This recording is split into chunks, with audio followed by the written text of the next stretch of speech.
എല്ലാവർക്കും നമസ്കാരം. പൃഥ്വി വ്ളോഗ്സിലേക്ക് സ്വാഗതം. ഇന്ന് ഞാനൊരു പുതിയ റെസിപ്പിയാണ് എടുത്തിരിക്കുന്നത്. നമ്മുടെ ഷെഫ് പിള്ളയുടെ ചിക്കൻ കറി. പലതരത്തിലുള്ള ചിക്കൻ കറി അദ്ദേഹം ഉണ്ടാക്കിയിട്ടുണ്ട്. എല്ലാം നല്ല ടേസ്റ്റി ആയിട്ടുള്ളതാണെന്ന് നമുക്ക് അറിയാവുന്ന കാര്യമാണ്. പക്ഷേ ഇന്ന് ഞാൻ അതിൽ നിന്ന് വളരെ പെട്ടെന്ന് ഉണ്ടാക്കാൻ പറ്റിയ ഒരു ചിക്കൻ കറിയുടെ റെസിപ്പിയാണ് എടുത്തിരിക്കുന്നത്. ഞാൻ അത് എങ്ങനെയാണ് ഉണ്ടാക്കിയിരിക്കുന്നത് അതേപോലെ തന്നെ ഞാൻ ഫോളോ ചെയ്തിട്ടുണ്ട്. നല്ല ടേസ്റ്റിയാണ്. അപ്പോൾ അധികം സമയമൊന്നും വേണ്ട. അപ്പോൾ ഇതെങ്ങനെയാണ് ഉണ്ടാക്കുന്നതെന്ന് നമുക്ക് നമ്മുടെ വീഡിയോയിലേക്ക് പോയി നോക്കാം.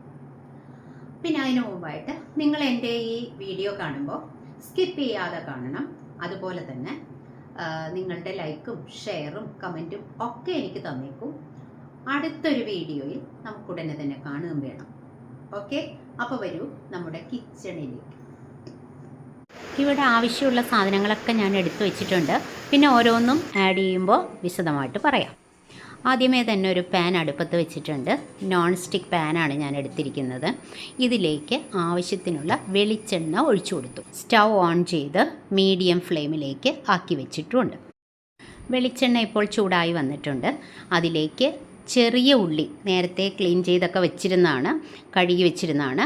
അത് കട്ട് ചെയ്യാത്തതാണ്. അതേപോലെ തന്നെ ഇട്ട് കൊടുത്തിട്ടുണ്ട്. ഒന്നിളക്കി കൊടുത്തു. അതിനുശേഷം ഇഞ്ചി നീളത്തിലരിഞ്ഞത്, വെളുത്തുള്ളി നീളത്തിലരിഞ്ഞത്, പച്ചമുളക് 2-3 പച്ചമുളകുണ്ട്, അതും നമ്മുടെ സവാള, ഒരു വലിയ സവാള നീളത്തിലരിഞ്ഞതും കൂടി ഇട്ട് കൊടുത്തിട്ടുണ്ട്. ഇനി ഇത് കൈവിടാതെ ഇളക്കി കൊടുക്കണം. കണ്ടില്ലേ, നല്ലതുപോലെ ഇളക്കി കൊടുക്കണം. ചെറുതായിട്ടൊന്ന് വാടി വരുമ്പോൾ നമുക്ക് ഇതിലേക്ക് ഒരു അല്പം ഉപ്പ് കൂടി ചേർത്ത് കൊടുക്കാം. ഒരു 1/2 ടീസ്പൂൺ ഉപ്പ് ചേർത്താൽ മതി. കാരണം എന്താണെന്ന് വെച്ച് കഴിഞ്ഞാൽ പെട്ടെന്ന് നമുക്കിതൊന്ന് റോസ്റ്റായി കിട്ടാനാണ്. അതെ, ഇവിടെ ഉപ്പ് ചേർത്ത് കൊടുക്കുന്നുണ്ട്. എന്നിട്ട് വീണ്ടും ഇളക്കി കൊടുക്കണം.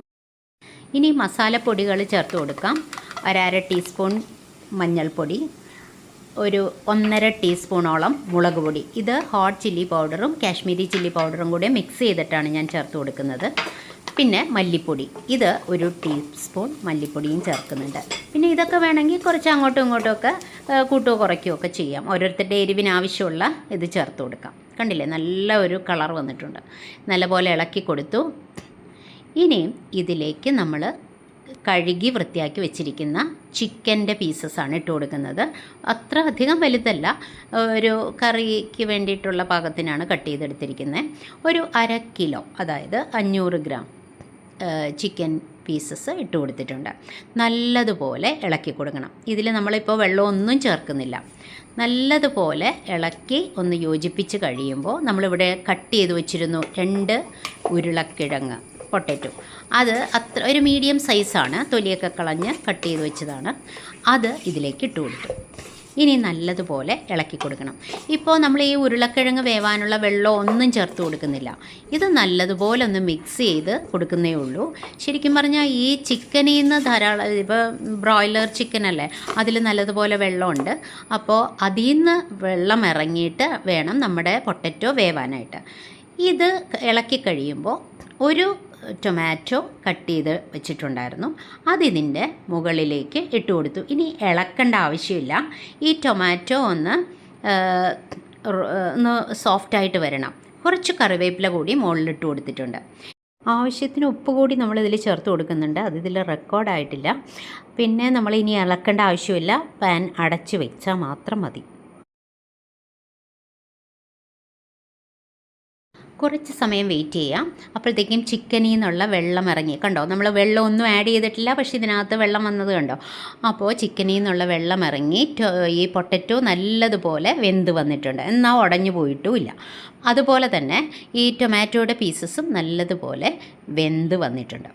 അതധികം വേവൊന്നുമില്ല അതിന്, എന്നാലും നല്ലതുപോലെ സോഫ്റ്റായി വന്നിട്ടുണ്ട്. ഇനിയൊന്ന് ഇളക്കി കൊടുക്കാം. ഇനി നമുക്ക് ഗ്രേവിയുടെ ആവശ്യത്തിന് കുറച്ച് വെള്ളം വേണമെങ്കിൽ ചേർത്ത് കൊടുക്കാം. ഇല്ലെങ്കിൽ ഈ വെള്ളം മാത്രം, അതായത് വളരെ പെരണ്ടിരുന്നാൽ മതിയെങ്കിൽ അത്ര മാത്രം മതി. വീണ്ടും വെള്ളം ആഡ് ചെയ്യേണ്ട കാര്യമില്ല. ഞാനിവിടെ ഒരു 1/4 കപ്പ് വെള്ളം ആഡ് ചെയ്തിട്ടുണ്ട്. കുറച്ച് ഗ്രേവി ആയിട്ട് എടുക്കാൻ വേണ്ടിയിട്ടാണ്. ഇപ്പോൾ അതും തിളച്ച് നല്ലതുപോലെ വെന്ത് റെഡിയായി വന്നിട്ടുണ്ട്. ഇനി നമ്മൾ ഇതിലേക്ക് ഒരു ടീസ്പൂൺ പെപ്പർ പൗഡർ, കുരുമുളക് പൊടി, അതുപോലെ തന്നെ ഒരു 1/2 ടീസ്പൂൺ മസാല, ചിക്കൻ മസാലയും മറ്റേ ഗരം മസാലയും കൂടെ ഞാൻ മിക്സ് ചെയ്തിട്ടാണ് ചേർത്ത് കൊടുത്തിരിക്കുന്നത്. അത് രണ്ടും കൂടി 1/2 ടീസ്പൂണേ ഉള്ളൂ. എന്നിട്ട് അതും ചേർത്ത് കൊടുത്തിട്ട് നല്ലതുപോലെ ഇളക്കുക. ഇപ്പോൾ കുറച്ച് അധികം ഗ്രേവി ഇല്ല, തിളച്ചൊക്കെ ഒരുവിധം വറ്റിയിട്ടുണ്ട്. ഇനി നല്ലതുപോലെ ഇളക്കിയതിന് ശേഷം ലാസ്റ്റിന് നമുക്ക് ഒരു കുറച്ച് ഗ്രേവിക്ക് വേണ്ടിയിട്ട്, ഇത് നമുക്ക് ചപ്പാത്തിക്കോ പൊറോട്ടയ്ക്കോ ഒക്കെ കൂട്ടി കഴിക്കാൻ പറ്റിയ ഇതാണ്, കറിയാണ്, ചോറിനും ബെസ്റ്റാണ്. അപ്പോൾ അതേ കണ്ടോ, കുറച്ച് തേങ്ങാപ്പാൽ, 1/4 പാൽ, ഒരു 1/2 കപ്പ് കഷ്ടിയേ ഉള്ളൂ, 1/4 കപ്പിനേക്കാളും കുറച്ചും കൂടെ കൂടുതൽ ഒഴിച്ചു കൊടുത്തു. എന്നിട്ട് നല്ലതുപോലെ ഒന്ന് ഇളക്കി യോജിപ്പിച്ചു. ഈ സമയത്ത് നമുക്ക് ഉപ്പ്, എരിവ് ഒക്കെ പാകമാണോ എന്ന് നോക്കാം. ഇനി നമുക്ക് ഇതൊന്ന് താളിച്ചിട്ട് കൊടുത്താൽ മാത്രം മതി. ഒരു ചെറിയ പാനിലേക്ക് ഞാൻ 1 ടേബിൾ സ്പൂൺ വെളിച്ചെണ്ണ വെച്ച് കൊടുത്തു. അത് നല്ലതുപോലെ ചൂടായപ്പോൾ കുറച്ച് കടുക് ഇട്ട് കൊടുത്തു. ഒരു 3-4 ചെറിയ ഉള്ളി സ്ലൈസ് ചെയ്ത് അതും ഇട്ട് കൊടുത്തിട്ടുണ്ട്. ഉള്ളി എത്ര കൂടുന്ന അതനുസരിച്ച് രുചിയും കൂടും. എന്നിട്ട് അതൊന്ന് ചെറുതായിട്ട് മൂത്ത് വന്നപ്പോൾ ഞാനതിലേക്ക് 2 വറ്റൽമുളക് കട്ട് ചെയ്തിട്ട് കൊടുത്തിട്ടുണ്ട്, കുറച്ച് കറിവേപ്പിലയും. ഇതെല്ലാം കൂടി ഒന്ന് വഴറ്റിയിട്ട് നമ്മുടെ കറിയിലേക്ക് ചേർത്ത് കൊടുക്കാം. കണ്ടില്ലേ, ഇവിടെ ഇപ്പം നല്ലതുപോലെ അത് റോസ്റ്റായി വന്നിട്ടുണ്ട്, കണ്ടോ. എന്നിട്ട് ഇത് നമ്മളുടെ കറിയിലേക്ക് ഒഴിച്ചു കൊടുത്തു.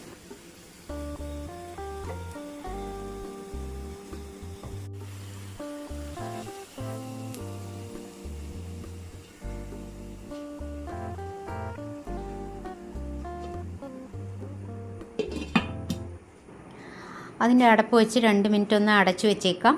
അത് കഴിഞ്ഞിട്ട് നമുക്ക് ഒന്ന് ഇളക്കിയിട്ട് സെർവ് ചെയ്യാം.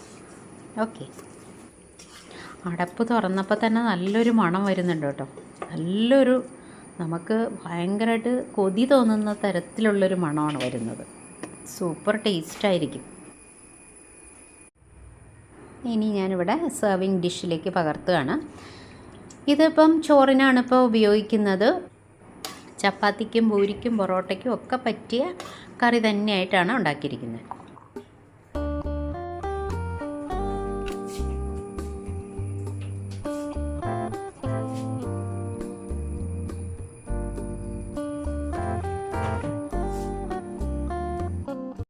അപ്പോൾ ഈ റെസിപ്പി നിങ്ങളൊന്ന് ട്രൈ ചെയ്ത് നോക്കൂ, ഇഷ്ടപ്പെടും, ഉറപ്പാണ്.